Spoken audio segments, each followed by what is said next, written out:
साथ जो डिस्कस कर रहा हूं वो है लैंग्वेज डेवलपमेंट का टॉपिक, जिसे हम हिंदी में कहते हैं भाषा विकास।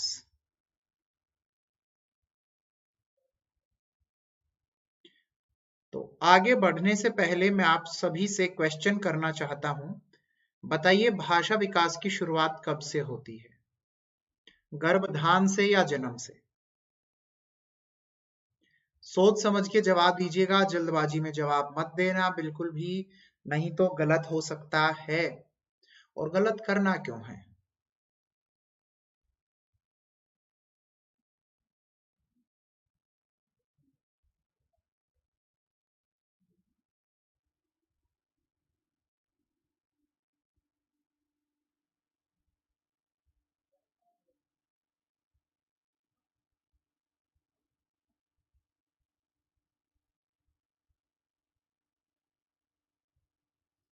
बहुत सही जवाब दिया सभी ने। जन्म से इसकी शुरुआत होती है। जब बच्चे का जन्म होता है तो भाषा विकास की शुरुआत हो जाती है। साथियों, भाषा जो है वो संचार का सबसे महत्वपूर्ण साधन है। मैं, आप, हम सभी साथी अपने जीवन के अंदर जब हमारा जन्म होता है तब से संचार बनाना शुरू कर देते हैं, और हम सभी के संचार बनाने का तरीका जो है वो अलग अलग होता है। शुरुआती समय में बच्चा मौखिक तौर पर नहीं बल्कि सांकेतिक तौर पर बना रहा होता है सभी के साथ में अपना संपर्क, संचार कर रहा होता है शुरुआती समय में बालक। ठीक है, तो सभी लिखेंगे भाषा वह साधन है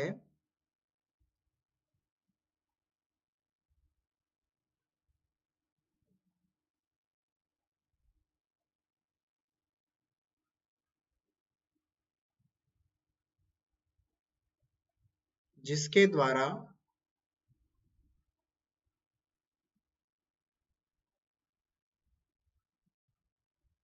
हम अपने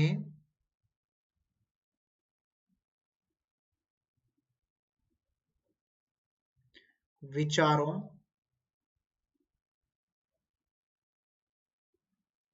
और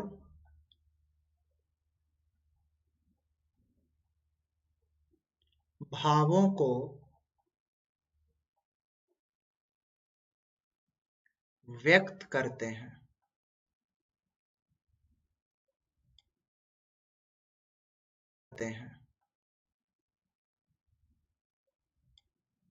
भाषा वह साधन है हैं। भाषा वह साधन है हैं। भाषा वह साधन है हैं। भाषा वह साधन है। तो हिंदी भाषा, तो भाषा का भी जवाब देंगे कि की शिक्ष धातु से हुई है।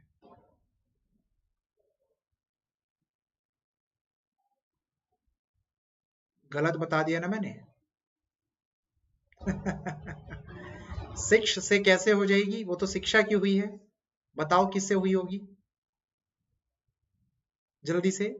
भाष धातु से भाषा की उत्पत्ति हुई है।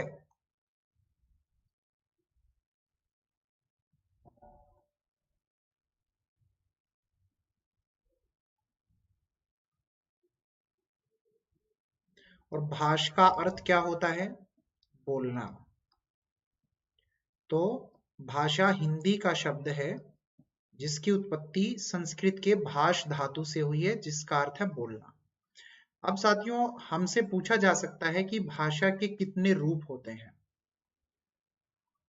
तो हमारा जवाब क्या होगा? भाषा के 3 रूप होते हैं। 3 रूप कौन से लिखिए।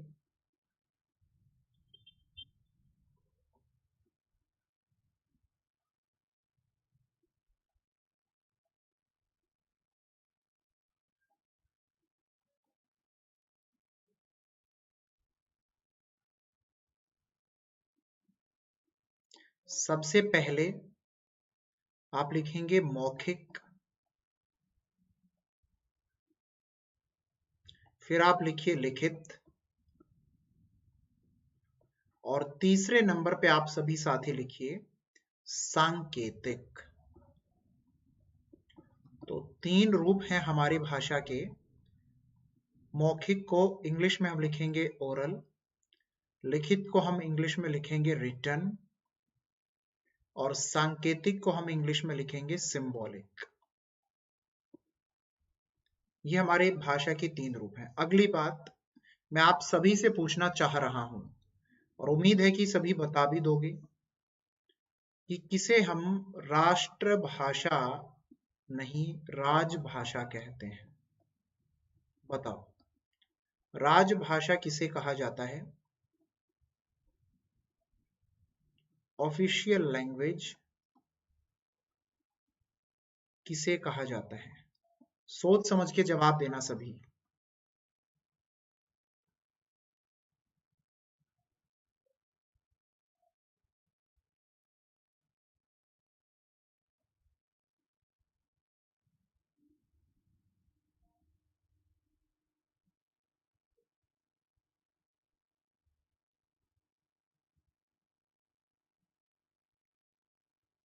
कमेंट करो भाई सभी।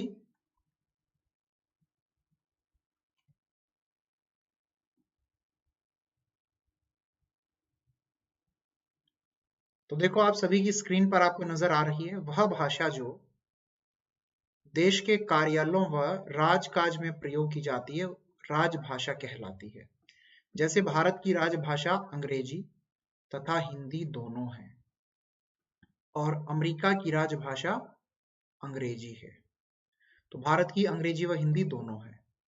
इसके बाद साथियों, एक और बात जो आपके लिए बहुत महत्वपूर्ण है, देखिएगा आप लोग, जब किसी भी बालक का जन्म होता है तो जन्म के समय उसे कोई भी भाषा नहीं आती। उसका जन्म जहां हुआ तो उसके चारों ओर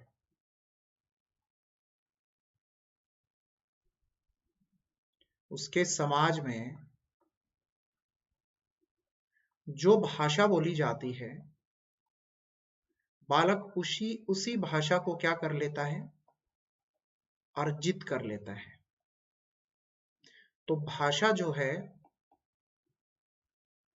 वो क्या है? एक अर्जित कौशल। Language is an acquired skill. और जिस भाषा को बालक ने अर्जित किया होता है वह भाषा बालक की मातृभाषा कहलाती है,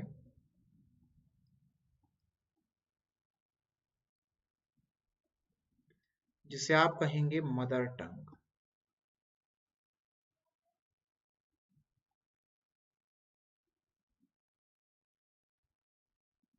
जिसे आप कहेंगे मदर टंग। ओके, आपकी मदर टंग क्या है?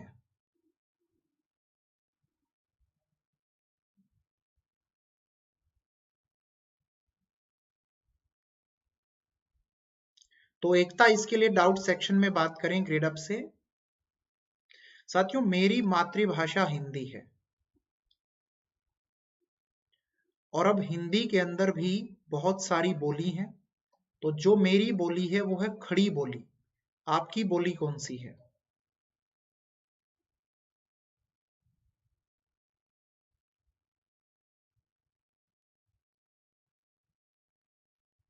बताओ जरा।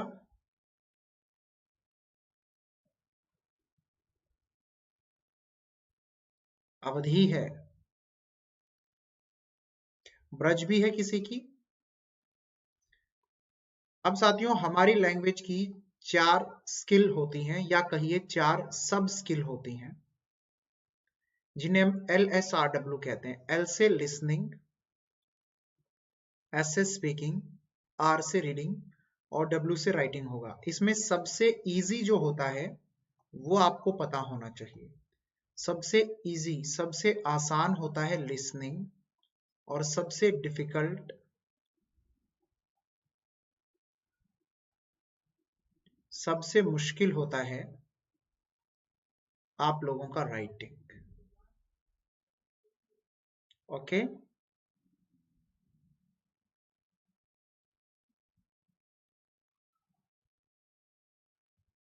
चलिए अगली बात मेरे साथियों, बच्चा स्पीकिंग क्या करेगा, बच्चा क्या बोलेगा, जो वो सुनेगा। अब मैं आप लोगों को एक बात बता देता हूं, बच्चे की नकल करने की एबिलिटी बहुत जबरदस्त होती है।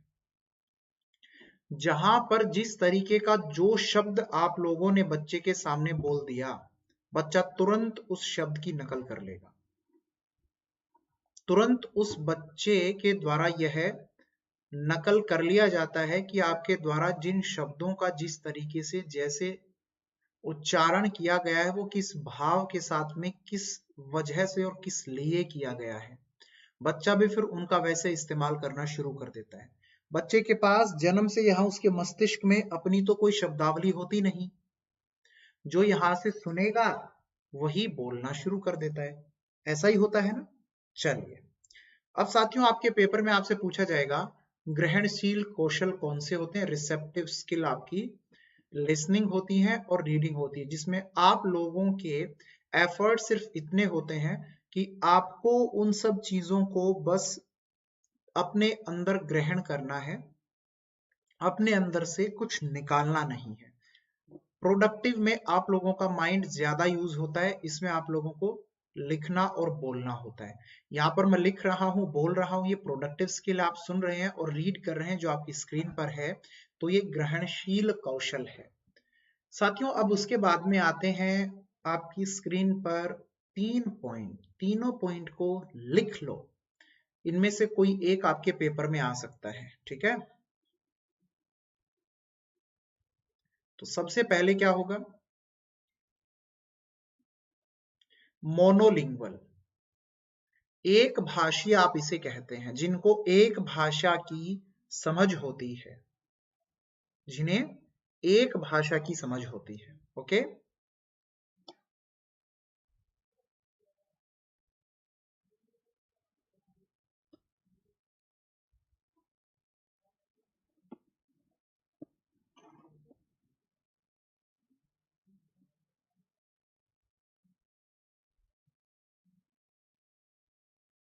जिन्हें दो भाषाओं की समझ होती है वो द्विभाषी बाइलिंगुअल होते हैं। और मेरे साथियों, जिन्हें तीन या तीन से ज्यादा भाषाओं की समझ होती है उन्हें हम मल्टीलिंगुअल बहुभाषी कहते हैं।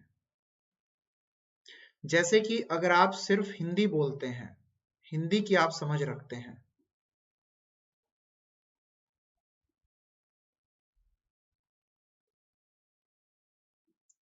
तो एक भाषी मोनोलिंगुअल। दो भाषाओं को आप बोल लेते हैं, जैसे कि हिंदी आप बोल लेते हैं, उसके साथ में अंग्रेजी आप बोल लेते हैं,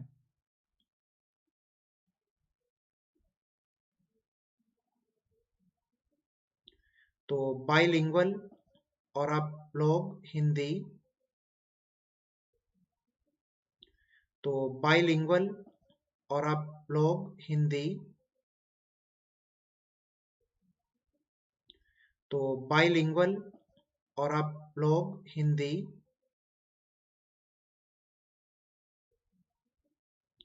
तो बाइलिंगुअल।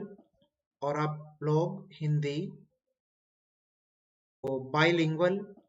और आप लोग हिंदी, टू, तीन या तीन से ज्यादा भाषाएं, कि जो हमारा भारत इंडियन क्लासरूम,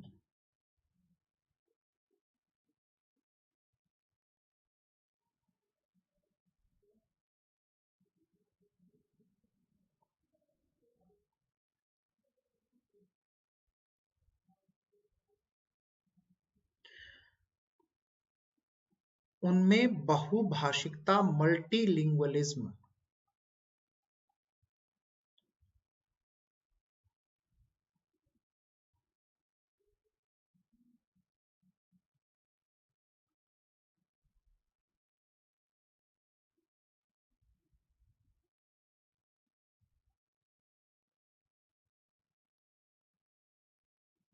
का होना एक रिसोर्स के रूप में है,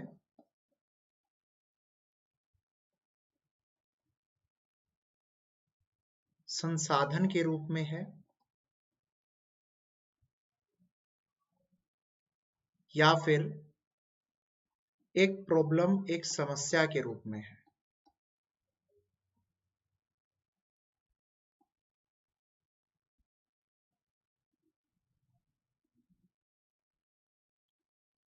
तो बेटा ये एक समस्या के रूप में होगा नहीं, जो भी कह रहे हैं गलत। ये एक संसाधन के रूप में होता है।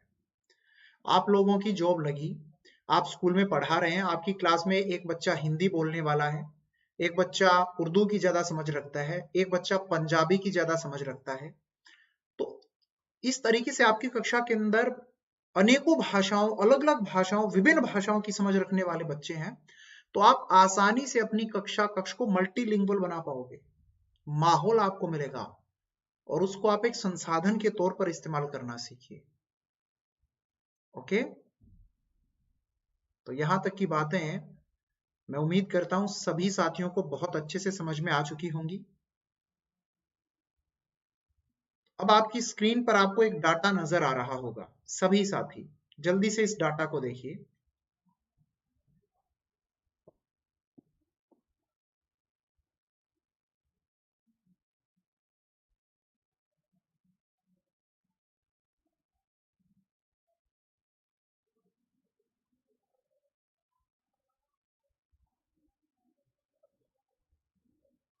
जल्दी से देखिए सभी साथी।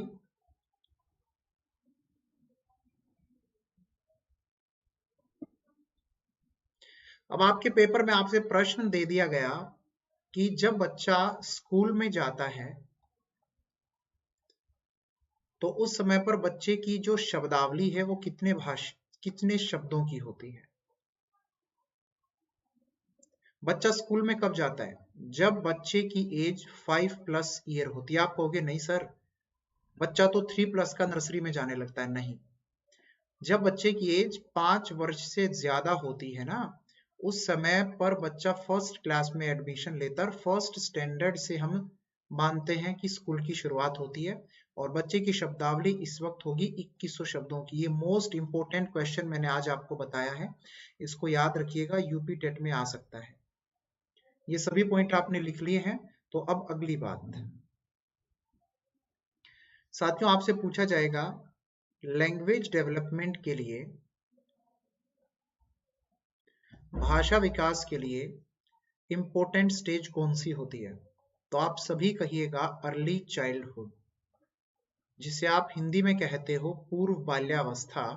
2 वर्ष से लेके 6 वर्ष तक ये लैंग्वेज डेवलपमेंट के लिए मोस्ट इंपोर्टेंट स्टेज होती है।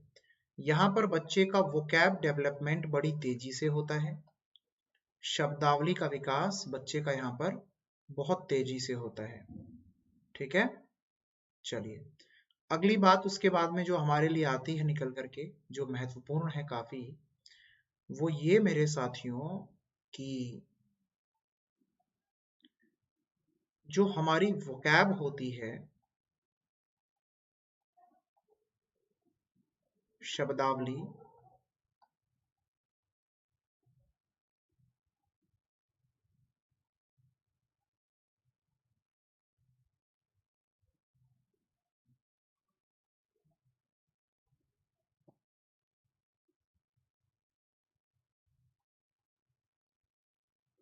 जो हमारी शब्दावली होती है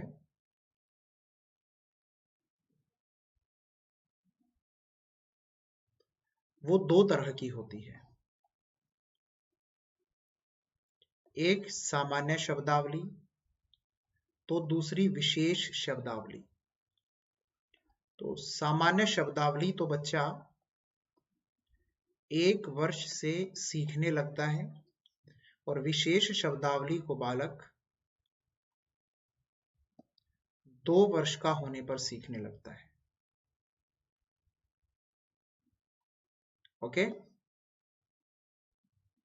1 वर्ष का होने पर सामान्य शब्दावली और 2 वर्ष का होने पर विशेष शब्दावली। चलिए अब मेरे साथियों, आपके पेपर में आपको दिया जाएगा पैरेट स्पीच हम किसे कहते हैं। तो बताइए आपका जवाब क्या होगा। पैरेट को हिंदी में क्या कहते हैं? तोता। स्पीच मतलब बोलना, तोते की तरह बोलना। साथियों, जो नंबर वोकैब होती है,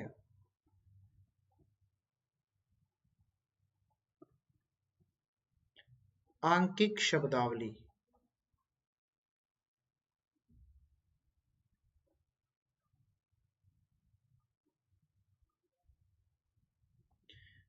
उसके लिए पैरेट स्पीच का इस्तेमाल किया जाता है। जो तोता होता है वो बोलता है शब्दों आदि को, लेकिन क्या उसे समझ होती है? नहीं, वो रटता है। तो जो नंबर भी होते हैं, गिनती होती है, वो बच्चे को रटवाई जाती हैं पहले। ठीक है। उसके बाद में हमारी लैंग्वेज की सीक्वेंस आप देखिएगा। जब बच्चे का जन्म होता है तो पहले बच्चे को सिर्फ क्राइंग आता है, रोना। फिर बच्चा थोड़ा बड़ा होता है तो बच्चे को सिर्फ कूइंग आती है, कूकना। उसके बाद में बच्चे को सिर्फ बैबलिंग आता है, जिसे कहा जाता है बक बकाना। और फिर उसके बाद में आती है मेरे साथियों स्पीकिंग,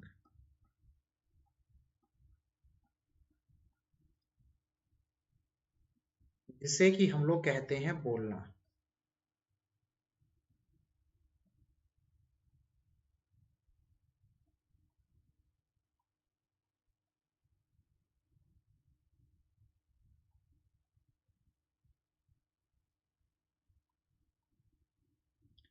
जिसे कि हम लोग कहते हैं बोलना।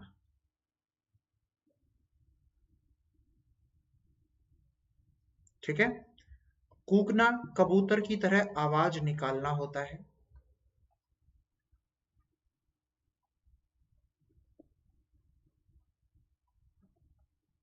अगली महत्वपूर्ण बात मेरे साथियों, आप सभी की स्क्रीन पर आपको जीन पियाजे, लेव वाइगोत्स्की, बीएफ स्किनर और नॉम चॉम्स्की के नाम नजर आ रहे होंगे। तो ये लैंग्वेज डेवलपमेंट को लेकर क्या कहते हैं, जरा उन बातों पे आप ध्यान दीजिए। फर्स्ट हम बात करेंगे जीन पियाजे की, फिर हम बात करेंगे वाइगोत्स्की की, फिर हम बात करेंगे इन दोनों में डिफरेंस क्या है।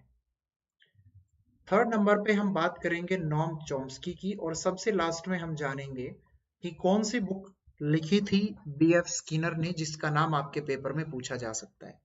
तो आप सभी की स्क्रीन पर आपको कोग्निटिविस्ट लिखा हुआ नजर आ रहा होगा। आ रहा है सभी को नजर? तो कौन है कोग्निटिविस्ट, बताइए जरा मुझे।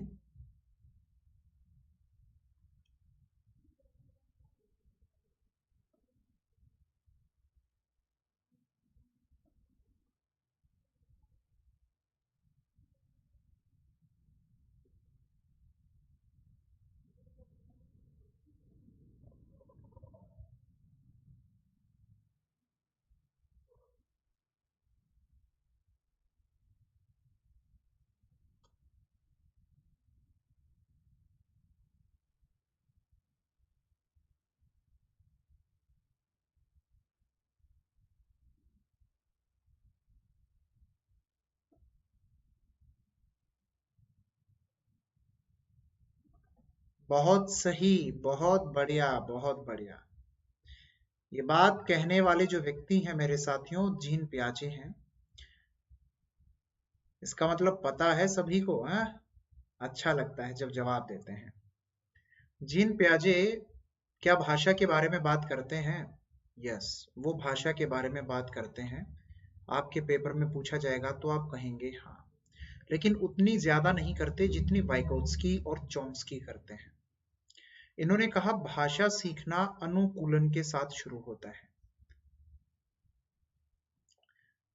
सबसे ज्यादा फोकस जीन पियाजे अनुकूलन पर ही करते हैं अपनी पूरी की पूरी प्रोसेस में।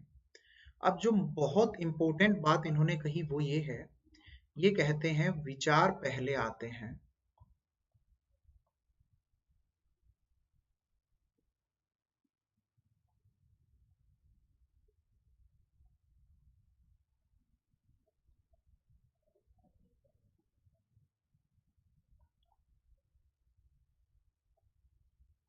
भाषा बाद में,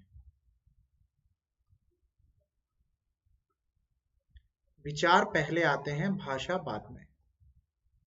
तो इनका कहना था विचार ही ये मोस्ट इंपोर्टेंट पॉइंट है, भाषा को निर्धारित करते हैं।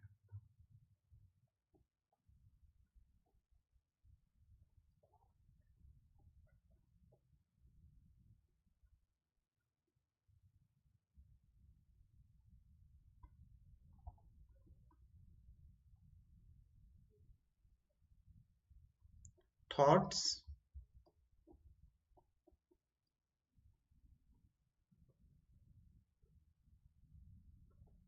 determine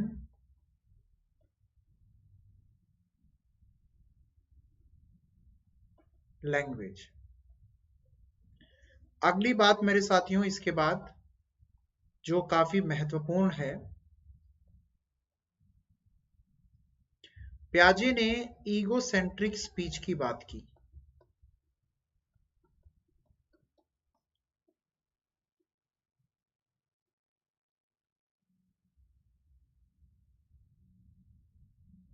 हिंदी में आप इसे कहेंगे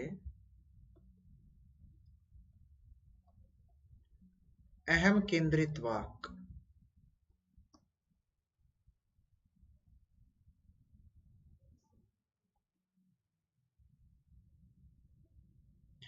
इसमें क्या होता है, बालक स्वयं से बात करता है,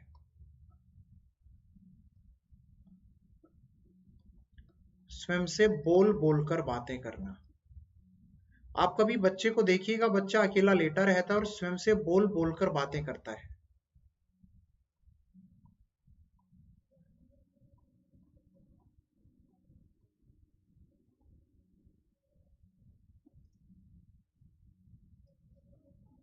और ये बच्चा करता है स्टेज नंबर 2 में, जो प्याजे ने बताई थी प्री ऑपरेशनल में। और इस समय पर बच्चे की जो एज है वो होती है 2 वर्ष से लेके 7 वर्ष के बीच में।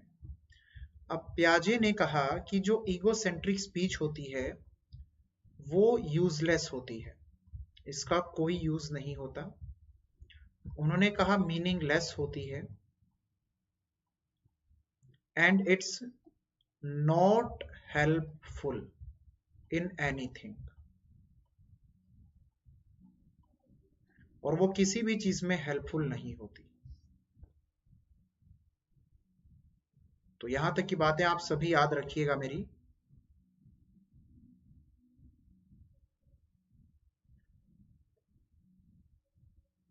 शाजिया जी, विकास शुरू होता है गर्भावस्था से, लेकिन बच्चे का भाषा विकास, ओवरऑल डेवलपमेंट की बात होगी तो वो गर्भधान से शुरू हो जाएगा, कंसेप्शन टाइम से। लेकिन भाषा जब बच्चा सुनेगा, कुछ लिसनिंग होगी, तभी तो उसके दिमाग में जाएगा कुछ। तो जन्म होने के बाद ही तो लिसनिंग होती है। भाषा का विकास शुरू होता है जन्म से। अब बात करेंगे इंट्रैक्शनिस्ट की, जो सब ज्यादा से ज्यादा संपर्क बढ़ाने की बात करते हैं, वो है लेव Vygotsky. Talked about language acquired through social interactions. Vygotsky ने सामाजिक संपर्क के माध्यम से अधिग्रहित भाषा के बारे में बात की। Emphasized the role of community as a strong support language development. भाषा के विकास में समुदाय की भूमिका पर जोर दिया। आपके पेपर में यह प्रश्न आ सकता है कि जो वाइगोत्स्की जी हैं वो सबसे ज्यादा भाषा विकास के लिए किस पर जोर देते हैं? आप कहेंगे समुदाय पर। अब जो इन्होंने बातें कही, इन्होंने कहा जब बच्चे का जन्म होता है तो बच्चे के पास तो कोई शब्दावली होती नहीं। जिस समाज में बच्चे का जन्म हुआ, जिस परिवार के बीच बच्चे का जन्म हुआ, वहां पर जो भाषा बोली जाती है उसी भाषा को बच्चा अधिग्रहित कर लेगा। अब मेरे साथियों, इनका कहना था बच्चे के अंदर ये एबिलिटी होती है कि वो किसी भी भाषा को अधिग्रहित कर सकता है, लेकिन उसके लिए समाज के साथ उसका संपर्क ज्यादा से ज्यादा होना चाहिए। इन्होंने कहा था आप जितना ज्यादा सोशल इंटरेक्शन कराएंगे उतना ज्यादा बच्चे का डेवलपमेंट होगा, मान के चलिए। ये कहते हैं कि जो विचार है और भाषा है वो दोनों स्वतंत्र होते हैं।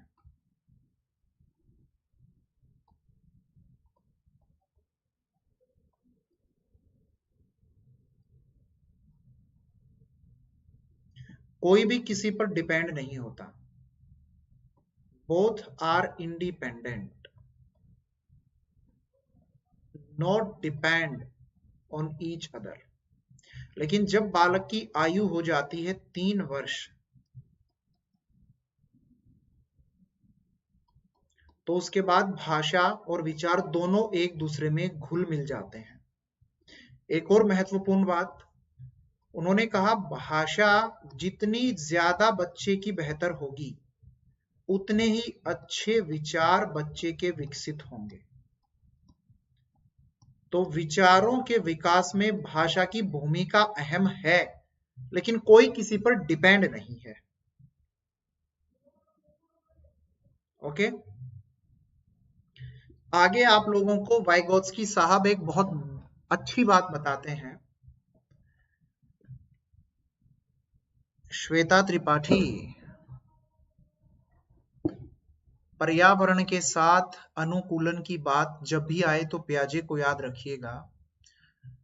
वो ये नहीं कहते थे कि ज्यादा से ज्यादा समाज के साथ बच्चे को बढ़ाइए, मिलाइए। वो कहते थे विचार जब बच्चे के उत्पन्न होंगे तो उसके बाद स्वयं ही अपने आप ही बच्चा भाषा को सीखने लगेगा। ये तो कह रहे हैं पहले आप समाज के साथ बच्चे को घुलाइए मिलाइए, और जब बच्चा समाज के साथ घुलेगा मिलेगा, उसके संपर्क में आएगा, तो उनके थ्रू भाषा को अधिग्रहित करेगा।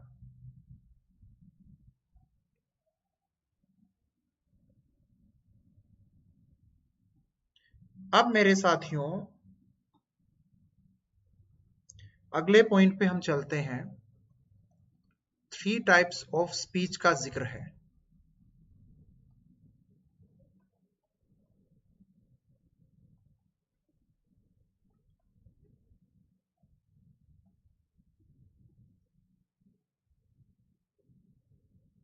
ठीक है, स्पीच को हम हिंदी में भाषण कहेंगे या फिर वाक कह सकते हैं। सबसे पहले उन्होंने कहा सोशल स्पीच, जिसे हिंदी में सामाजिक भाषण कहा जाता है। सेकंड नंबर पे आता है प्राइवेट स्पीच, जिसे मेरे साथियों हिंदी में निजी भाषण कहा जाता है। ओके,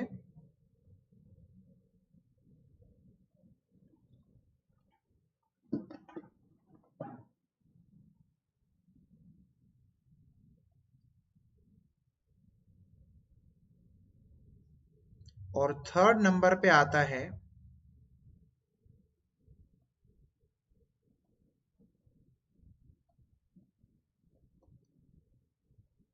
इनर या साइलेंट,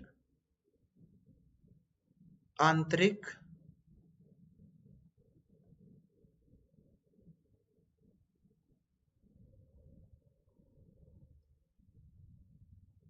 या फिर मौन भाषण। साथियों सोशल स्पीच में एज होती है जन्म से लेके 3 वर्ष, निजी में होती है 3 वर्ष से लेके 7 वर्ष, इनर में होती है 7 वर्ष के बाद। अब आप ये तो बिल्कुल भी मत सोचना कि सामाजिक भाषण जो है वो जन्म से 3 वर्ष के बीच ही होगा, निजी वाक 3 वर्ष से 7 वर्ष के बाद ही होगा। ये तीनों के तीनों प्रकार के स्पीच, भाषण, वाक हम पूरी जिंदगी करते हैं, ये एज जो दी गई है वो इस चीज की पहचान करवा रही है कि इस एज के अंदर ये वाक भाषण बच्चा करने लगता है। तो जो सामाजिक वाक है, जो सोशल स्पीच है, वो ये कहती है कि आप जब अन्य लोगों के साथ, दूसरे लोगों के साथ अपना संबंध बनाते हैं, अपना विचार स्थापित करते हैं, उनके साथ अपनी बातचीत करते हैं, उनके साथ अपने संबंध बनाते हैं, तो जिस स्पीच का आप इस्तेमाल करते हैं वो सोशल स्पीच है। यहां मैं आपसे बात कर रहा हूं, ये सोशल स्पीच है। प्राइवेट स्पीच और इनर स्पीच करने के लिए होती है, करने के लिए होती है।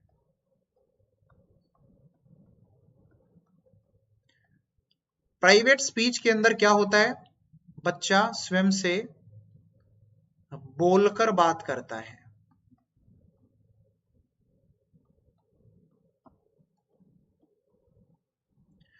इनर साइलेंट देख रहे होंगे, अंदर ही अंदर, मन ही मन खुद से बातें करता है। ठीक है, स्वयं से बात करता है प्राइवेट में, और आंतरिक इनर दोनों में। खुद से बोल बोलकर बातें करना प्राइवेट, मन ही मन, मौखिक रूप से नहीं, मन ही मन, बिना बोले खुद से बातें करना प्राइवेट। दोनों की दोनों गोल ओरिएंटेड होती हैं, इस बात को भी आप याद रखिएगा।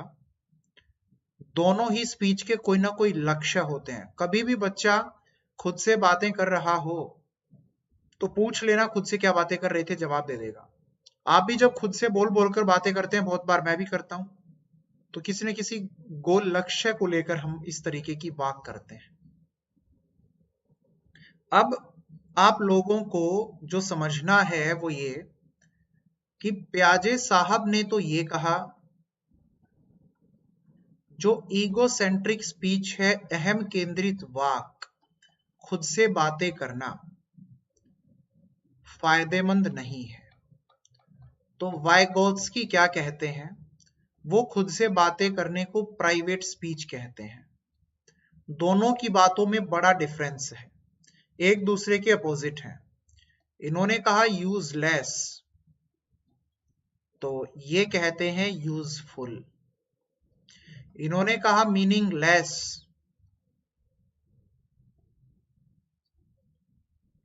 तो ये कहते हैं मीनिंगफुल। ओके, वाइगोत्स्की कहते थे प्राइवेट स्पीच जो है वो बच्चे के कॉग्निटिव डेवलपमेंट में भी हेल्प करती है, और वाइगोत्स्की के अलावे पियाजे कहते हैं कि ये बच्चे के कॉग्निटिव डेवलपमेंट में कोई हेल्प नहीं करती।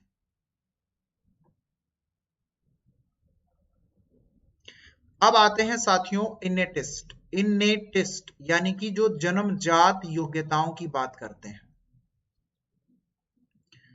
साथियों, क्या इस पूरी दुनिया में सभी लोग मेरी बातों से प्रभावित हों जरूरी है? नहीं। इस दुनिया में सभी लोग आपकी बातों से प्रभावित हों, आपकी बातों को माने जरूरी है? बिल्कुल भी नहीं। तो ऐसा ही कुछ हुआ। बी एफ स्किनर के बारे में मैं पहले एक बार आपको बता दूं। उन्होंने एक किताब लिखी, एक बुक लिखी लैंग्वेज डेवलपमेंट को लेकर के, जिसका नाम है वर्बल बिहेवियर,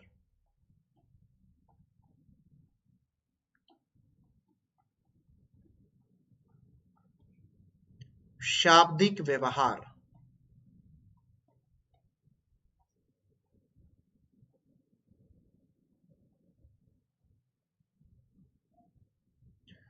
और इस बुक में उन्होंने कहा कि जो हमारा लैंग्वेज डेवलपमेंट है,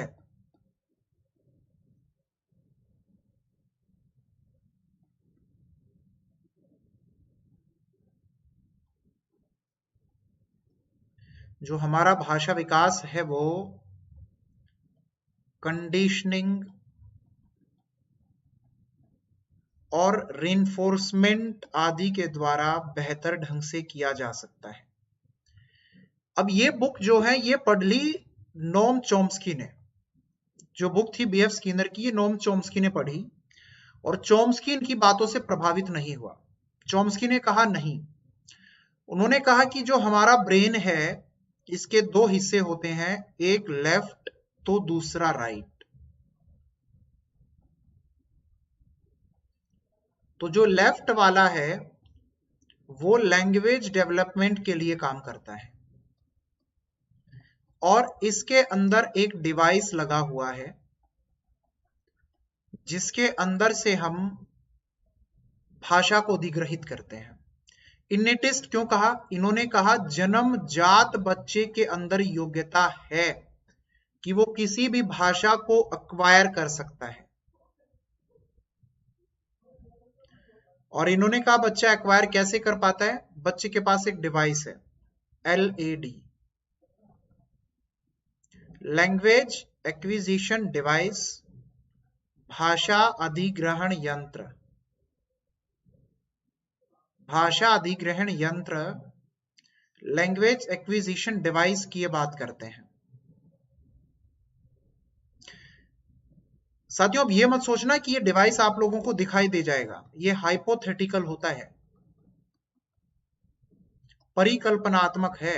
ऐसी उनकी सोच थी कि हाँ होता होगा परिकल्पनात्मक यंत्र है ये।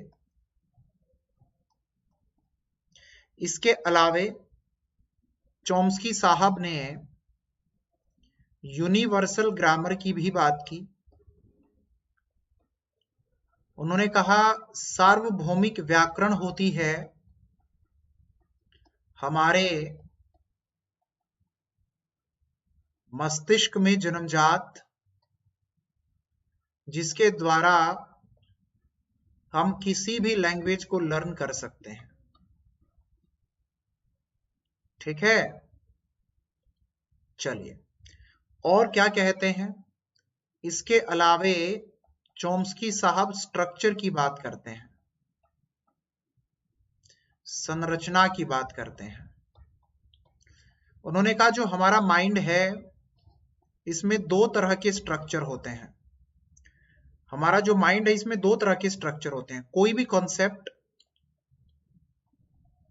विदाउट मीनिंग जब हमें पता चलता है, किसी भी कॉन्सेप्ट का विदाउट मीनिंग पता होना,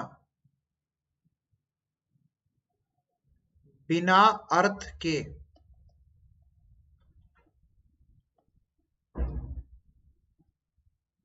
और दूसरा किसी भी कॉन्सेप्ट का विद मीनिंग पता होना अर्थ के साथ,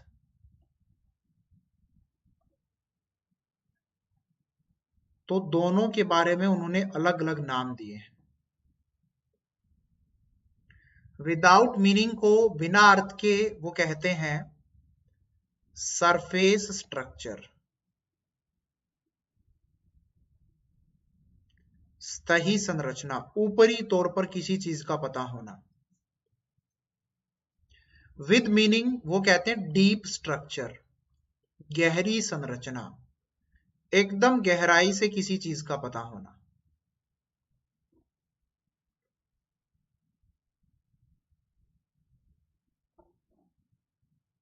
yes my dear students, Deepali, shadow fighter, Shweta, सभी साथियों को मैं उम्मीद करता हूं आज की क्लास में जो भी बातें बताई मैंने समझ में आई होंगी।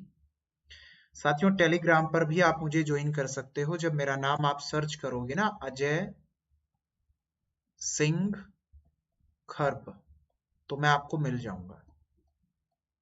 ओके, चलिए अब अगली क्लास में मुलाकात करेंगे। सभी साथी रिवीजन जरूर करके आना अगली क्लास में, और 5 रेटिंग देकर जरूर बताइएगा आज की क्लास कैसी लगी है। और बताइए आपकी मकर संक्रांति कैसी रही।